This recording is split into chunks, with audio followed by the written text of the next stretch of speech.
Isayas, Kabanata 53. Sumagot ang mga tao, "Sino ang maniniwala sa ibinabalita naming ito? Kanino mo ipinakita ang iyong kapangyarihan?" Kalooban ni Yahweh na matulad sa isang halaman ang kanyang lingkod, parang ugat na natanim sa tuyong lupa, walang katangian o kagandahang makatawag pansin, walang taglay na pangakit para siya ay lapitan. Hinamak siya ng mga tao at itinakwil. Nagdanas siya ng hapdi at hirap, wala man lang pumansin sa kanya. Binaliwala natin siya na parang walang kabuluhan. Tunay ngang inalis niya ang ating mga kahinaan, pinagaling niya ang ating mga karamdaman. Subalit inakala nating iyo'y parusa ng Diyos sa Kanya. Ngunit dahil sa ating mga kasalanan, kaya siya nasugatan. Siya ay binugbog dahil sa ating kasamaan. Tayo ay gumaling dahil sa pahirap na dinanas niya at sa mga hampas na kanyang tinanggap. Tayong lahat ay tulad ng mga tupang naliligaw.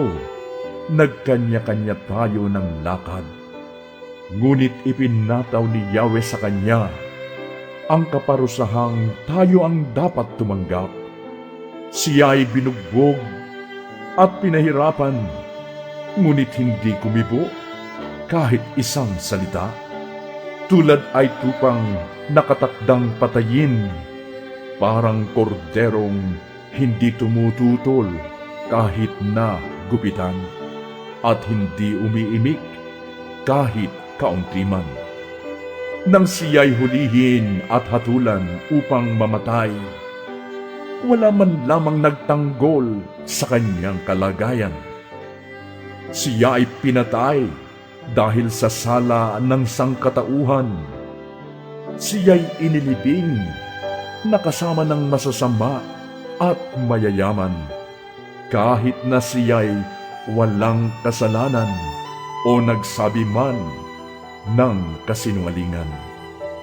Sinabi ni Yahweh, "Ang kanyang paghihirap ay kalooban ko. Ang kanyang kamatayan ay handog para sa kapatawaran ng kasalanan.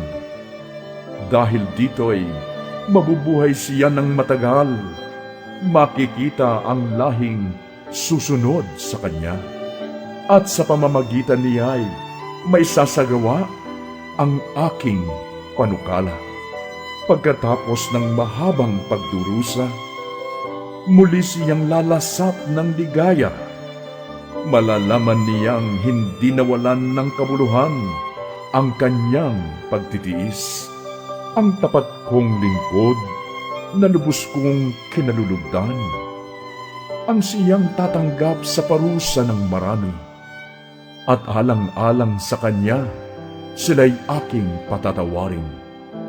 Dahil dito, siya'y aking pararangalan kasama ng mga dakila at makapangyarihan, sapagkat kusang loob niyang ibinigay ang sarili at nakibahagi sa parusa ng masasama. Inako niya ang mga makasalanan at idinalangin sila'y patawarin.